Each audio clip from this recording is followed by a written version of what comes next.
We recently had a chance to sit down and play a preview version of Lots, a game that's coming to Kickstarter on September 9th. Hello, I'm Jacob from Dragon's Demise, joined by Greg. Hello. And today we're going to talk about 5 parts of Lots that fit perfectly together, and 1 part that needs a little bit of coaxing.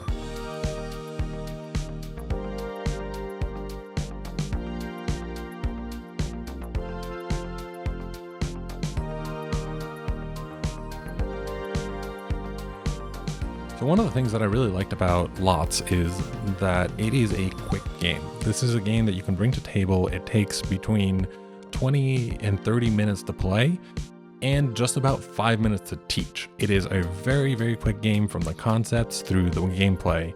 And you can pretty much get people to table, set this game up, teach them to play, and play an entire round in a lot less than an hour. I would even say less than 45 minutes. And that is not something that you can say about a lot of games, especially ones that are this entertaining.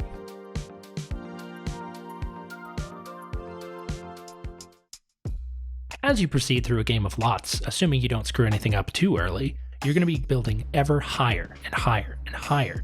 And you're going to have more limited spaces to place some of these really large, really precarious blocks, like a single line piece. That really builds up the tension inherent in placing those blocks. Even if you manage to stick the landing on this one, who knows? Down the line, that's going to be a problem for you placing your next block. Or, maybe to your benefit, a problem for the people who go after you and have to try to place next to that block.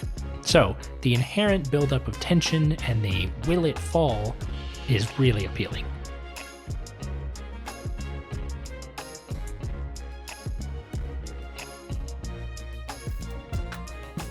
Another thing I like about the game is how you score the points. So the way that happens is that you have 2 points per block that your block is touching that is of the same color. And that's like where you get a lot of your points, but then you also get a lot of points through the completion of the different floors. So you have a certain footprint that you are completing, and once a floor is completed on that, whoever does that gets 5 points. So that's actually quite a bit more than the matching bonuses.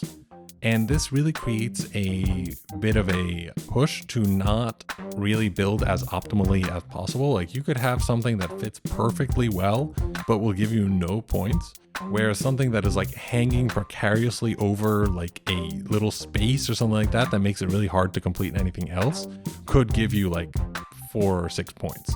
So you have that kind of like tension, and I think that really, really helps the game.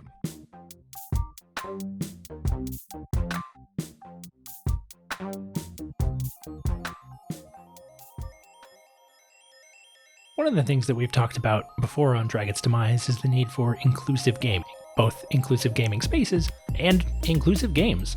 And Lots, to its credit, is very, very good at the latter. The characters, which are represented on the action cards, are incredibly diverse. These characters span different genders, different races, some of them have different abilities, one of them is in a wheelchair, one of them is wearing a hijab. So whoever designed these characters, it's very clear that they put in the time, the effort, to make sure that everyone who could conceivably play this game sees a reflection of themselves in these characters.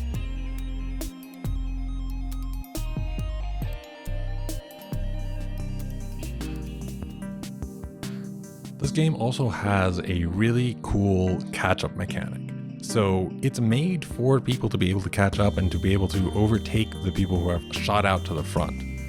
The last person to cross a certain threshold, so wherever the purple block is or wherever the hard hat is, will get that benefit. So, the last person to cross that purple block gets that purple block to place, and that will be in addition to one of their other placements. And if you are the last one to cross the hard hat, you get a card, and those can give you both points and other abilities that can mess with how the building is built, or with the other players by like switching tiles and things like that. So I think that the catch-up mechanic is just really effectively designed.